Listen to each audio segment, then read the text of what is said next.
Welcome to this episode of the Talent Forge, where we are shaping the future of training and development. Today, my special guest is Rebecca Vickers. Welcome to the show, Rebecca.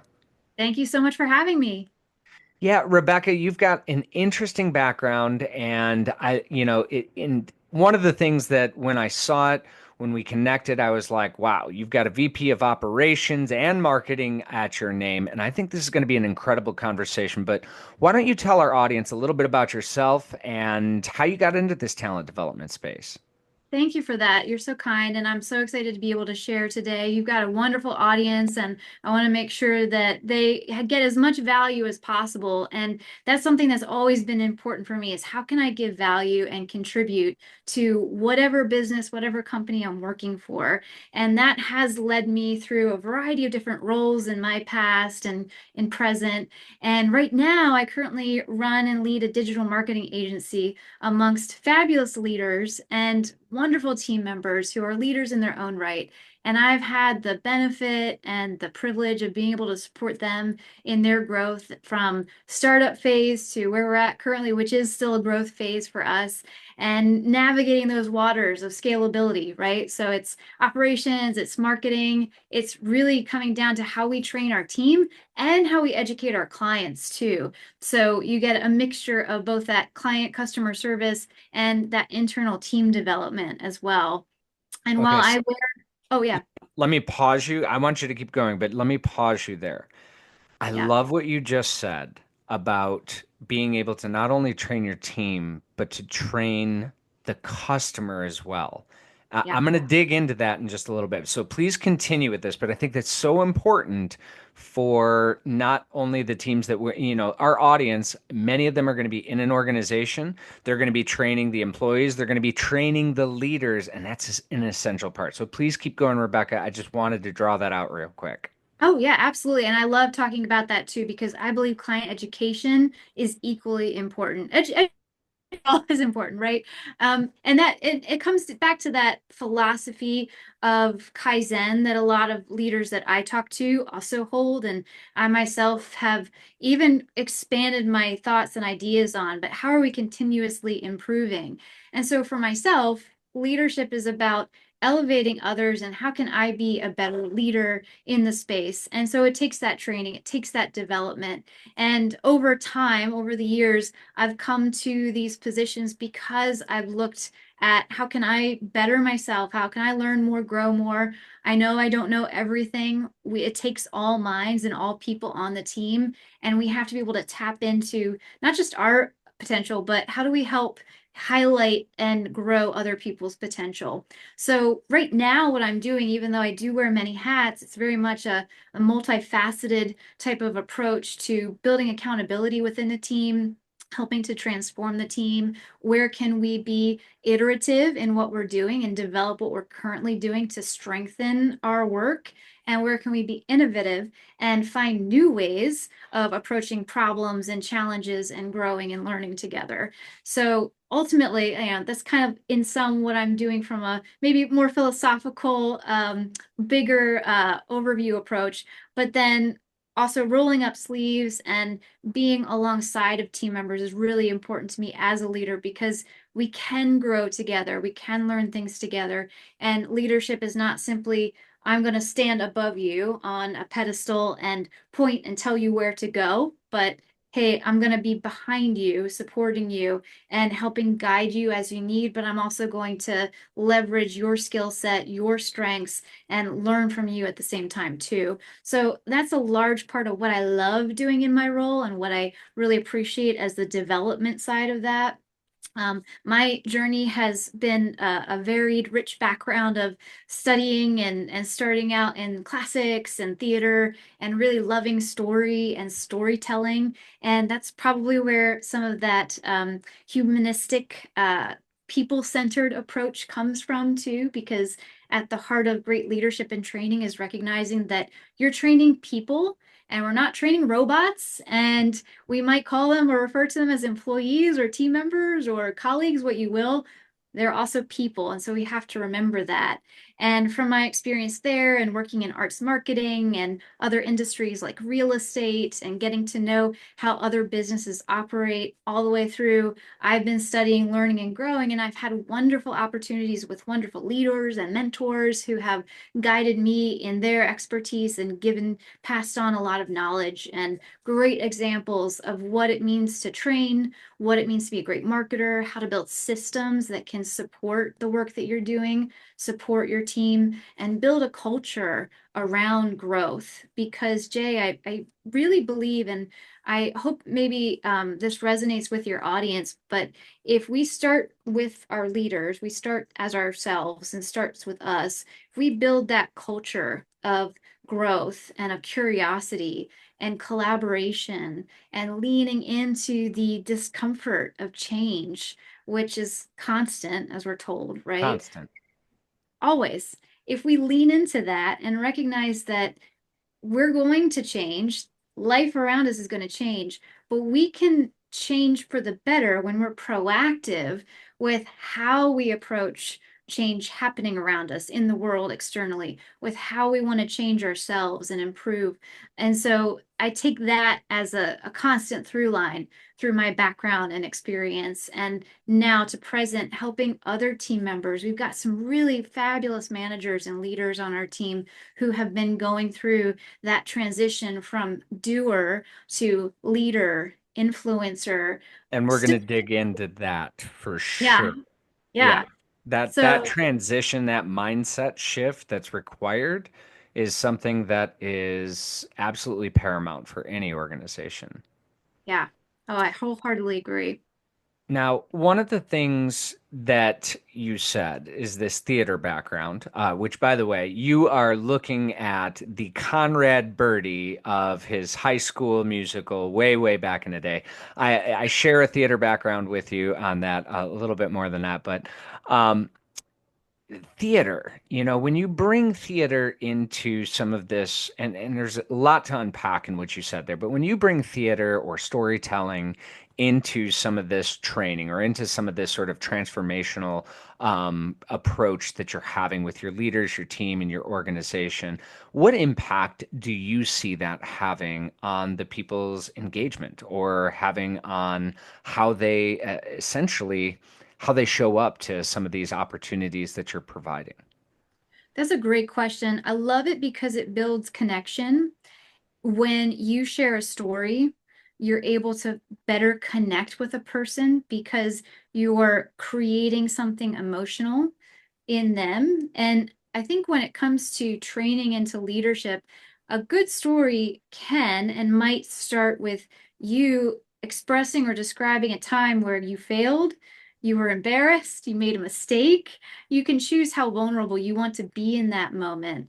But when you show how human you are and how you learn from an experience and grown via the power, the mode of storytelling, then people are going to connect with that story. They're going to understand better the context of why what you're sharing is important.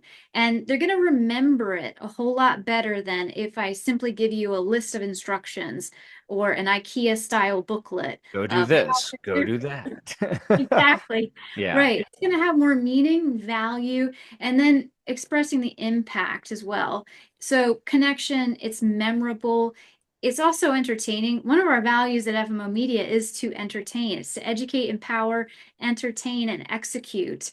In all of those wonderful words is an active, emotional, and very powerful thought and approach to how we can really help our team members live fully and work fully together in a way that gives people agency they need to do their job well.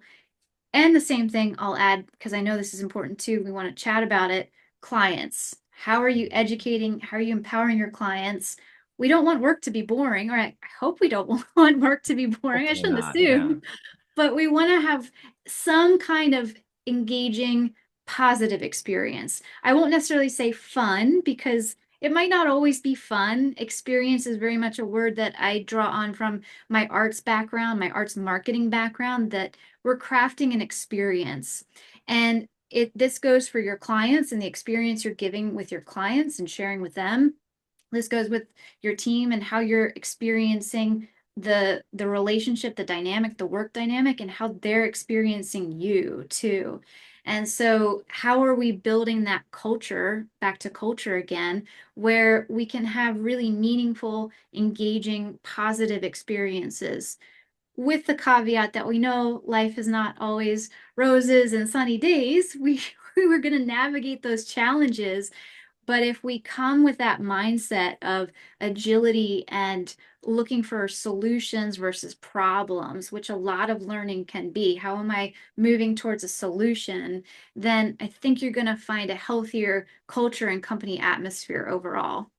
Well, and to piggyback on the storytelling aspect, one of the things that we know and understand is like the cycle of the hero's journey and the transition from, the 17-point transition from being inspired or being engaged and then finding ourselves not having the confidence and then taking the action and then never going back. And then all of a sudden we find ourselves emerged out of this new world. And I'm really kind of short scripting it based on time here, but emerging from this new world completely changed. And I do think about that hero's journey a lot when we think about training, because there's plenty of times when content or ideas or even a shift in culture kind of gets gets the audience or gets the leaders thinking to themselves, like, I can't do this. I don't have the skills. I don't have the knowledge.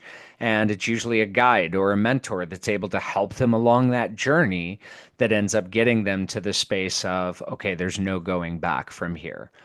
Because as you mentioned, change is hard. It's ever present, but it's hard. Our brain is not wired for, so, we know from neuroscience and psychology, our brain is not wired for change. It wants status quo. It wants to stay in a safe, non-risky type venture. And learning and training and change can be incredibly scary. So, we're going to get to the clients and educating the clients, because I think that can be really important when we start to think of maybe we're in an organization and our leaders are actually our clients. They're the ones that are asking us for particular things in the training talent development space, and we do need to educate them as much as we need to educate the participants. But I want to stick here for just one moment because I think this storytelling is a really powerful concept in terms of training and talent development. As you're navigating and maybe sharing the story of your vulnerability, right? And you're talking about how maybe you struggled or how you came to this point. And as you mentioned, you have that choice of how vulnerable do you want to be. At what place? Because I think this is where sometimes it can be really difficult for a trainer, a coach, or an HR person. Where do you draw the line on vulnerability, right? And hear me out on this real quick. When Yeah. we think about it, it's like, okay, well, maybe I'm sharing something that for me is incredibly vulnerable. And I tell you that I had a yogurt bowl for breakfast. And I'm like, oh my gosh, I just let you into my world. And that was vulnerable. And most people look at that and be like, that's nothing. And then you have other people that tell, yeah, maybe a deep traumatic story from their childhood and really go into detail about some of the challenges or barriers maybe that they faced. And, vulnerability seems to have this sort of subjective quality of what's vulnerable to me may not be to you. How, as a storyteller, can we really match maybe the energy of the audience, or how can we really maximize the value of demonstrating that vulnerability, but not taking it to the cliff and going over by 15 feet. Yeah, so it doesn't get into TMI and we have our team questioning our, Right. our abilities as a leader. Yes, exactly right. Yeah, you're right. There is a subjective element to it. I think it also goes back to what you were saying earlier, that transformative quality of storytelling and how we're showing the journey from point A to point B. And it's not a straight line, it's not a straight exponential line. There are going to be some twists and turns to it. There's going to be that inciting incident, there's going to be that climactic moment, and the denouement that leads us to a resolution. And so if you think about what's the purpose of sharing the story? What's the impact? What's the transformation that I hope my team receives from this story? And you understand the goal and why you're sharing it. Then you're thinking about the receiver, the recipient of your story. and it's not about you. And I Mm. think that's important. We have to remember our audience. Same thing goes for marketing, right? We have to remember that our content is not meant for us, it's meant for our audience. And at the same time, we need to be mindful of our brand image. If you're thinking about marketing, we need to be mindful of the perception that our team is also going to get from us too. So it is a tricky road to travel, and there is a fine line between I'm sharing too much and I'm sharing just enough so that you understand the challenge that I overcame and how I did it and how I approached it in a way that shows you that I'm human, but it's not crossing that line of highlighting perhaps all of the flaws and the trials and all the thoughts that people might not need to be privy to. They really need to understand that transformative nature. And I think a good rule of thumb would be if you don't feel like you are comfortable sharing something publicly, you probably shouldn't share it. It's kind of my same rule of thumb for putting something online. If you have any kind of doubt about whether it's appropriate to share this online or not, you probably should not post it online. And I think the same thing goes for what kind of story you're sharing with your team. The other thing too, I would keep in mind, no matter what department you're in, but would your HR department, would your boss, would Sure. your colleagues feel Yeah. embarrassed for you in a way that's cringeworthy? So that's where, the subjectivity comes into play. It takes a little bit of practice. I would maybe run your story by a trusted colleague or a friend or Great tip. maybe a spouse, partner. Yeah, and Second that would, opinion, definitely. yeah, you get some feedback. So all of that to say, there's some nuance to it. General rule of thumb, if that's not something that you feel confident in sharing, that is going to potentially cause some maybe uncomfortable tension within your team, then you probably shouldn't share it. So think of the team, think of the impact you want that story to share. Is it relevant to the training too? I've been in situations where people are sharing stories and the story Like, what doesn't the hell match. does this have to do with Yeah. anything that we're talking about? Yeah. Yeah, you really just wanted to tell me about your dog, and that's great. I love dogs, as you can see, but the story's probably not relevant to learning about whatever X, Y, or Z is that day. Yeah. Well, and I like what you said. It's a reoccurring theme that we talk about here is keeping the audience in mind. Like as a trainer, as a coach, as a HR person, we often think about like, okay, how do I sound? How do I look? What does my slides look like? And it's really less about that than it's how is the audience perceiving me?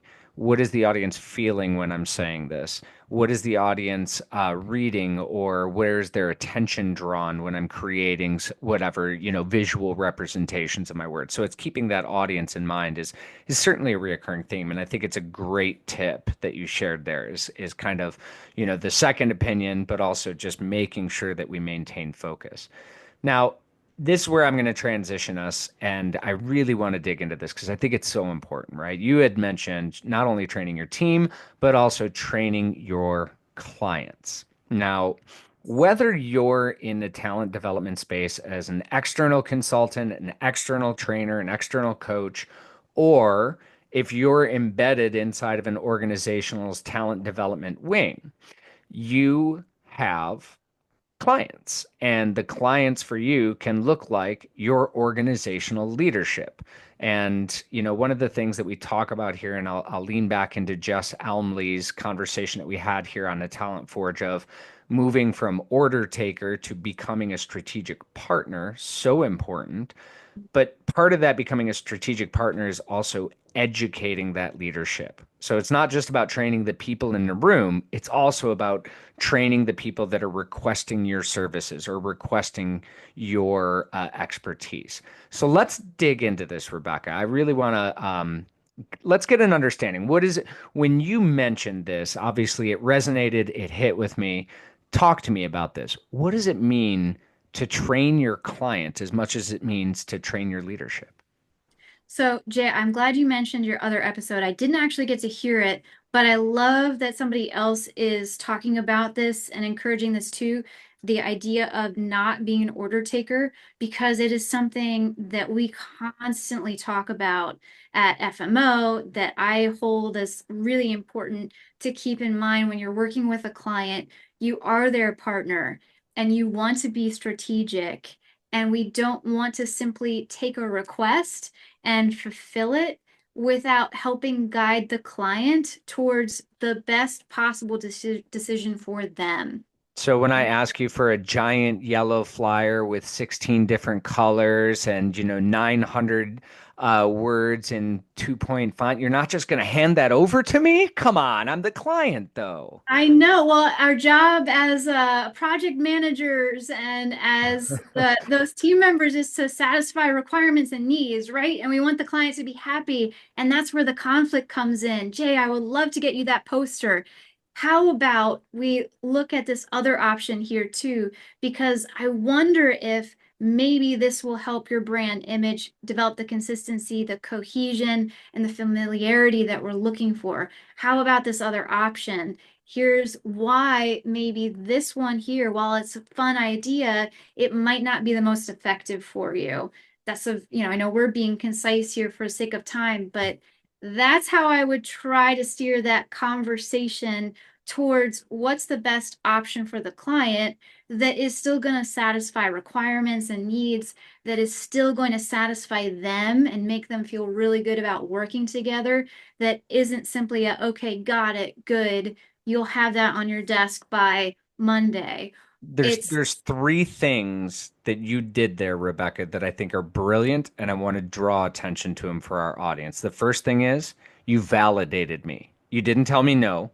You said, "Wow, cool. That's a neat idea." And you did it, and I didn't feel like you were being condescending. It was authentic. Like, "Oh, wow, yeah, I'd love to do that for you." Then second, you offered me an alternative to consider. You didn't say, "But let's look at this." You didn't give a but. You didn't give a, we're not doing that. You literally said, "I'd like to bring this into the space for you to evaluate alongside of this option." And Mhm. then the third thing that you did was you reminded me that you're on my team. I want to make sure that your brand and that we have this and that we're on the same team and that that this is going to bring you value. You did that so succinctly in less than like two sentences. I didn't want to lose that because that is gold. And that's exactly what we've been pushing for. Like, don't just be the order taker, don't just accept. Let's validate, let's offer an alternative, and let's have a conversation about it. So I didn't want to cut you off, but wow, just absolutely brilliant there, Rebecca. I loved that. Well, you flatter me. I'm glad you did though, Jay, because I love to give examples and scenarios, and you summarize that beautifully, those 3 points, and understand where I'm coming from too. I love how you said it. I didn't say no. And that's something that I love to train the team on is how do we say yes to a client even though we're trying to steer them in a better direction and not have to say no, because no can be a very it can be a very stalling or it is a negative word, but it can come across in a way that feels very much like a roadblock to a client. And they're going to put up their guard. They're going to feel potentially a little defensive if we tell them no outright. And this is where the mindset shift between I'm a problem stacker, as I call it. Somebody who just stacks problems. No, can't do that. Not sure. I'm stuck. And a problem solver or solutioneers, as I also like to call it. How are you a solutioneer? We're always looking for the best possible approach for the best possible outcome. And when you truly care about the outcome for your clients and you want to do right by them and you want them to succeed, same thing with our team members, right? We realize that they're people and we all have that desire for success and achievement and growth. How can we set them up in the best way possible? And it wouldn't be right, it would not be serving them if we simply say yes to every single request, because their request, while well intentioned and maybe a fun idea, your poster could be a great idea, Jay, and maybe we find some way to Be compromise. horrible. But maybe we find some way to compromise and make that poster fun, but do it in a way that's going to be effective and attract the right kind of attention, right? And so in that compromise, we're collaborating and we're working together. But if I were to simply say, yeah, sure, Jay, I can get that to you, I'm not doing you a service. I'm actually taking valuable time that you're paying for and I'm distributing it towards something that is probably not going to be in your best interest. Not going to And yield you're the outcome that we want. exactly, and you don't know necessarily, you're not necessarily aware that that's the case. So I, who should know better, I say should, but that's a nebulous word. I, who might know better, will be able to serve you better if I'm able to educate you as to why that might not produce the best outcome. And here are some other alternatives that we can do for you. So we don't have to say no and hit that roadblock, but we can say, let's look at this as strategic partners, to your phrase and point, so that we can head in the right direction together. And so that's how I like to approach it. And I love that we're in sync and so many other people are aligned with that too, because at the end of the day, hopefully we all want that growth for our clients. And it takes time to build up that rapport. I truly feel like if you start with that mindset of educating, not condescending, which you picked up on, but educating, and assuming that your client is the smartest person in the room, if you assume that the other person is the smartest person in the room and they know way more than you, they certainly know more about their business than you, then you can approach that suggestion with a humility, with a deference to the knowledge that they have, but with an understanding that, hey, I want to help you. And so let me share some info that might help you as the client make a decision with me, your partner. See, and I really like that because, and I want to go one level deeper, at least one level deeper on this. And part of it is, from a trainer's perspective, or maybe if you're just starting out as your freelance training and you get a call from a client that says, we need blank training. And immediately you're like, I don't think that's going to fix the problem. Mhm. Sometimes as that entry level freelance or entry level coach, it is very, very scary and it can be exceptionally difficult to feel like what is pushing back, right? Like, okay, Mm, let's hold there. Let's think about that. That sounds like a great idea, but maybe this is something else that could also work too, right? So it's a yeah. little scary from that outside consultant that maybe has clients. But from a leadership or from an internal practitioner, whether they're in HR, whether they're on the talent development team, in many cases, that exchange is occurring with your single source of income. It is your leader, your boss. This is your career. This is your long term. It's not necessarily just a freelance. But now I'm saying, okay, this leader and from our behavioral elements assessment, we know that a lot of executive leadership tend to have very strong opinions, very strong drives, and generally makes decisions much quicker than, say, somebody in the marketing or the talent development space, which is much more about learning and bonding, collaborating, etc. So you get this directive, and now at this point in time, maybe there wasn't that space to have a conversation right then and there. Maybe maybe when you did get that directive, the leader was upset about something, saying, hey, fix this, get this done. And maybe that moment wasn't the right moment. How can we uh, go back to that? How can we create space when maybe the space wasn't created for us or there wasn't we weren't invited to give our opinion, but it was Right. more of that sort of directive. And now recognizing it can be really scary. What are your thoughts on that, Rebecca? This is a great scenario, and I'm going to share some ways that you could approach it.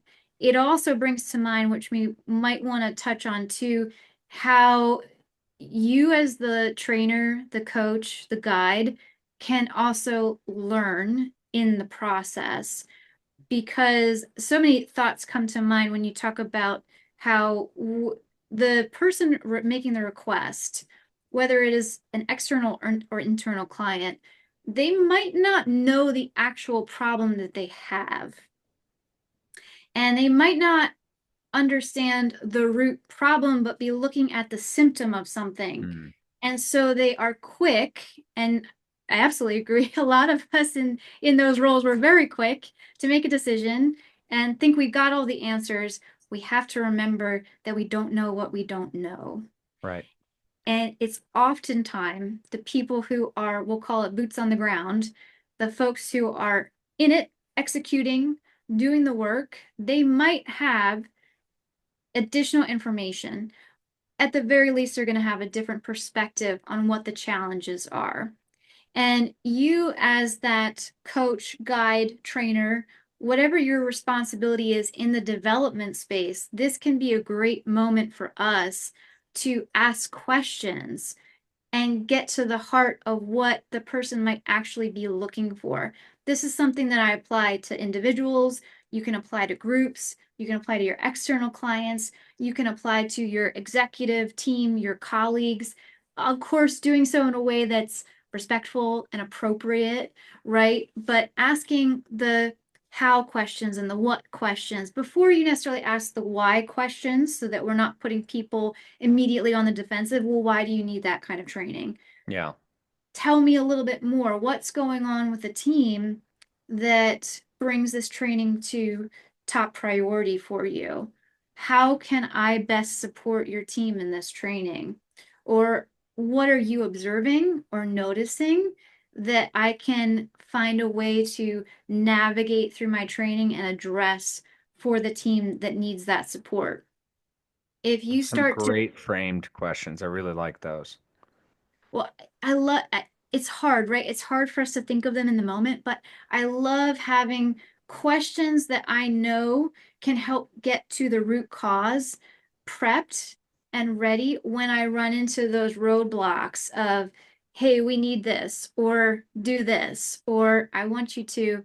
And I think, going back to culture again, I'm probably going to sound like a broken record, but if you develop a culture of curiosity, your whole team is going to be curious with you, and they're going to look for that deeper insight and info gathering so that everybody can make the best decision. Because, Jay, I feel like people make bad decisions for usually two reasons. One is they don't have the info that they need to make a good decision, and two, they're not motivated to make a Mm. good decision. And we could talk about how you motivate people. That's probably a whole other topic in and of itself. But the info part is so crucial because if we give people the benefit of the doubt, we all want to make good decisions, right? Then how do we make sure we're giving them the best info to make the best decision? Whether I'm a leader requesting a training, and even though I'm a leader developing, I have other leaders that I work with who I request trainings from. And I have to make sure that I'm asking the right questions and they are open and feel comfortable asking me questions to get to the heart of what is really important, what's really going to be impactful and a good use of our time. Because the other thing too, Jay, especially in the agency world, but any business, we're so busy, right? Hmm. We're recording this now during Thanksgiving holiday week. It's a Right. short week for everybody. Happy I cleared Thanksgiving, everyone. Right. Happy Thanksgiving. Yeah.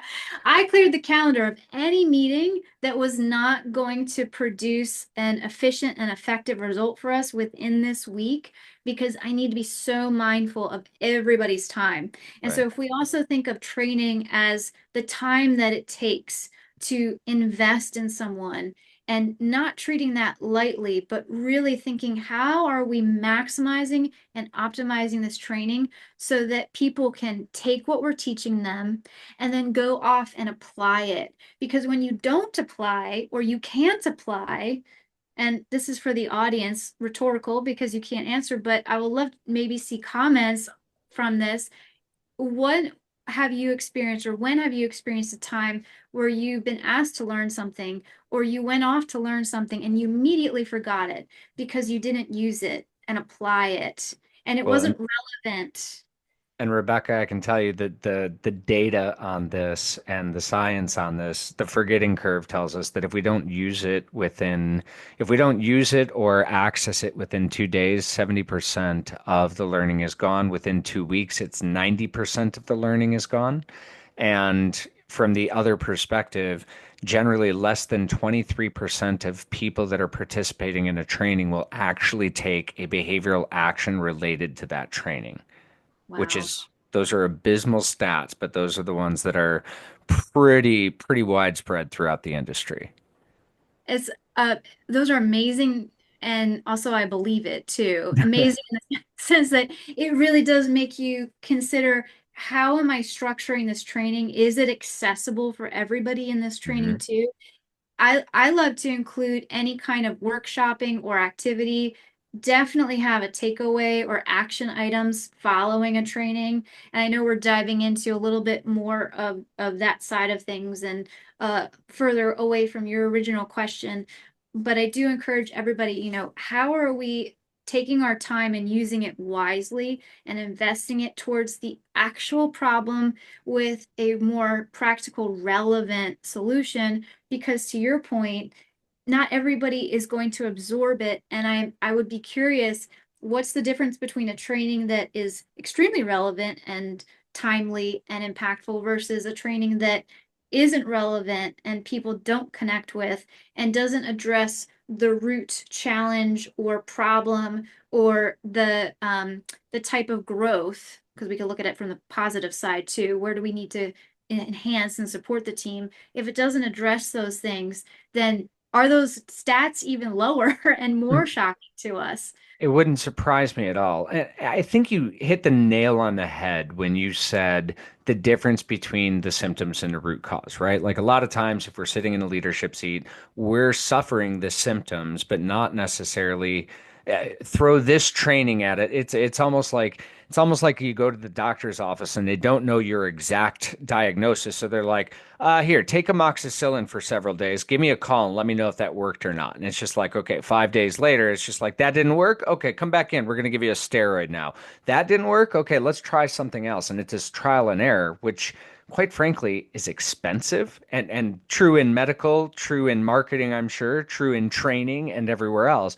It's expensive. It takes a lot of time. And there's a lot of sunk costs that occur along that way.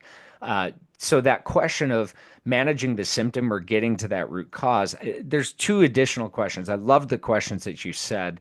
Two additional ones I like to use myself. One is, what behaviors are you seeing that tell you that this is a problem? And I really try to get them to focus on the observable behaviors because Yeah. that oftentimes gives me some insight. And then the second one is, I totally steal Brene Brown, and I know it comes from Scrum language, but what does done look like? Mm, What are the outcomes that you want from this? And do we think that this type of a training is going to get us to those outcomes? So I wanted to kind of add on to that. I really appreciate that symptom versus root cause. And sometimes we think the symptom is the root cause, even though it's probably not. So Rebecca, I wanna ask one more question in this space because I think this is probably, if I was to rate the the biggest challenges in talent development today, it's a disconnect between the trainers, the coaches, the HR practitioners, and leadership. And leadership I'm using is sort of synonymous with client, whoever it is that's the decision maker, that's making the calls on budget, that's making the calls on hiring and firing, that's making the calls on whether your contract's getting extended or whether your division's going to be completely cut. So I'm using those sort of interchangeably in this space, because I think it affects both freelancers as well as in embedded trainers and talent development specialists. So that is, I think, the biggest challenge. What do we do when we get that leader? And I think that this is a question that's often difficult. And I'm sure that you've seen this before in the marketing space. When you get that leader, you give that encouragement, you push back gently, you guide, and at the end of the day, they just are not having it. And this was something that was brought up in a couple of other conversations like this. Like, we know that there's those clients out there that are like, no, this is how I want it. I want you to do it this way. You know it's not going to be effective. You know that Jay's flyer sucks. Uh, you know that this is not going to produce the outcomes. Yeah. How what are some thoughts on handling that type of a situation when that person is so locked into their own biases, beliefs, whatever it is, that Mhm. they're just not willing to give space for dialogue, collaboration, strategic partnership thinking? What do you think on that? That's another great question and scenario. I have run into that multiple times in different ways. And well, there are two things that I'll touch on. I'll address the scenario first. And it goes back to that education, right? And if they're not open to collaborating and seeing different points of view and different options, then approaching it with the understanding that I hear you. I understand what you're asking for. You might need to ask some additional questions for extra clarity in case the request is vague. But once you have that understanding of what they're asking for, I would then again share what the outcome is that you expect to see from that and be okay with them making that decision and sharing something to the effect of, hey, Jay, I understand what you're asking for. I understand this is important to you and that you are very passionate about this yellow poster project. So I want to make sure that we fulfill your needs and requirements as best as possible and in a way that makes you satisfied and happy. I do have those other ideas that I'm more than happy to reevaluate with you if you so choose. I do want to clarify that if we go down this path, these are the expected outcomes. I could be very wrong at the same time because sometimes you never know what could happen or what might change. From what I've seen before with other clients, from other experiences, this is the pattern of result that I typically see with a project like this. As long as you are in agreement and this is you're okay with it this outcome being the potential outcome, then I'm more than happy to do everything in my power to make this a successful poster for you. And if we need to pivot and change our approach, then I'm going to communicate as much as possible throughout the progress. And you can come to me with as much feedback as you need. And we can change if you so choose. I just want to be really clear on my experience and the pattern that I see potentially happening as a result.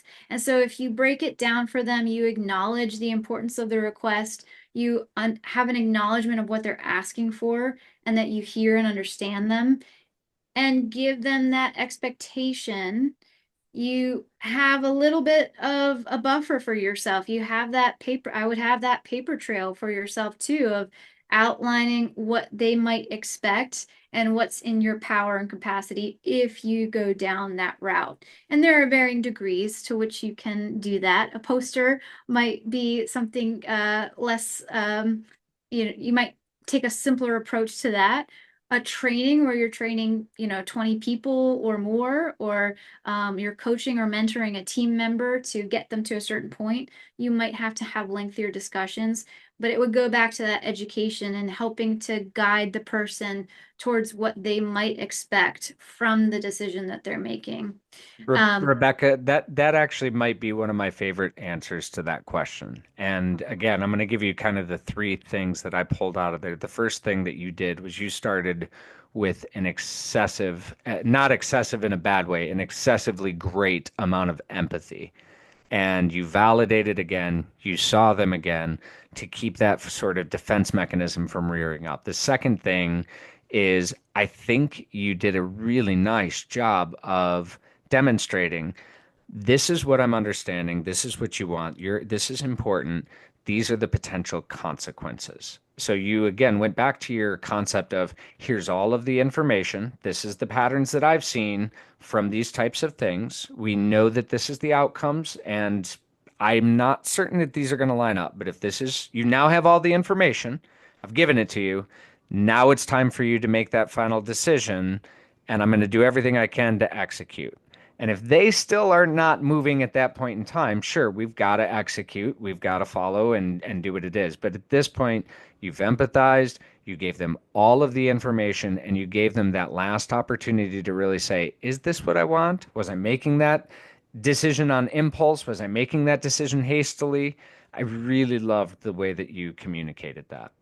Well, thank you. It takes a lot of practice and experience to get to that point too. So I know it might not come easily for everybody, but I do encourage everyone to practice having those difficult conversations because they become easier when you have that empathetic and I like to think of it as empathy and expectations. You're outlining expectations and then you're approaching it empathetically with them. And then the active part is where you can have compassion for who they are and what they do and what they need from you. And you can be compassionate in how you follow up on that with them. The other thing that I wanted to highlight from what you had said in setting up the scenario too, Jay, is the understanding of transparency. And I'm going to borrow from Simon Sinek, who says that transparency is about giving context. It's not about, kind of back to what we were saying earlier about storytelling. We don't have to let our whole slip show. We give context so that people understand the decisions that we are making or that we are hoping that we will make together. And so if you're transparent and then proactive, I love proactive communication. I think that can be the most strategic because you're getting ahead of a potential problem or question or the education that might be needed. And you have the other person, the recipient in mind. So it's not about you, but it's about how do I make sure that that other person feels safe, feels informed, feels comfortable in our conversation, and their needs are prioritized because I am here to serve them. Whether we're serving our team, whether we're serving clients, I take that servant leadership approach of how can I remove a roadblock for you and not be the roadblock or the bottleneck for you. And I've So, heard you say serving a couple of times. I was going to ask you about servant leadership because I kind of figured that that was sort of your frame. Just hearing like this is how I can serve you best, or this is the I am here serving your interest, and so you use the vernacular in there. I love that. thank you. I truly believe there are different types and models of leadership that we can use and take on as needed. It's certainly the situational leadership also comes to mind here. The default that I find beneficial, very much for me, I can only speak to personal experience, but the default for me is servant leadership because if I am serving the other person, then it's about what is best for them and their needs. And I can then adapt myself, my leadership style, the mode of training or communication to make sure that whatever I am imparting to them and sharing with them is given in a way that gives value and lifts them up versus tears them down or makes them feel inferior or how can I make sure that I'm supporting that person in the actions that I take, in the communication that I share, in the way that I give and receive information to and from them. Rebecca, I think this has been an incredible conversation, and I really love bringing in this operations and the marketing experience to this sort of the transformation of being out of the order taker business and into that strategic partner. And I really love the tactics and tips that you were able to share with the audience today. If our audience wanted to get in touch with you, how might they be able to reach out to you? Absolutely. So I love connecting with people on LinkedIn. You can find me, Rebecca Curitan Vickers. I'm more than happy to connect with others and share, give whatever value that I can for anyone who might be in the space and want some additional practical tips. I also have a newer podcast out. It's called Bad Bosses, Great Leaders. We're there to highlight and feature great leaders in the space and how they're equipping their team and growing new leaders beside them.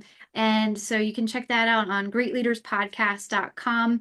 And I love to be able to spread the word so that we can really truly develop people who are reaching their fullest potential and creating better, healthier work environments. Love it. We'll make sure that those are in the show notes. So go and give a listen. Obviously, leadership is one of the most important things that we can be developing in ourselves and in our teams. So I want to say thank you, Rebecca, for being here with us today, for sharing your wisdom and experience. This has been an incredible conversation. And I'm so grateful that you took the time, even in this busy week of a holiday, to be here with us on the Talent Forge.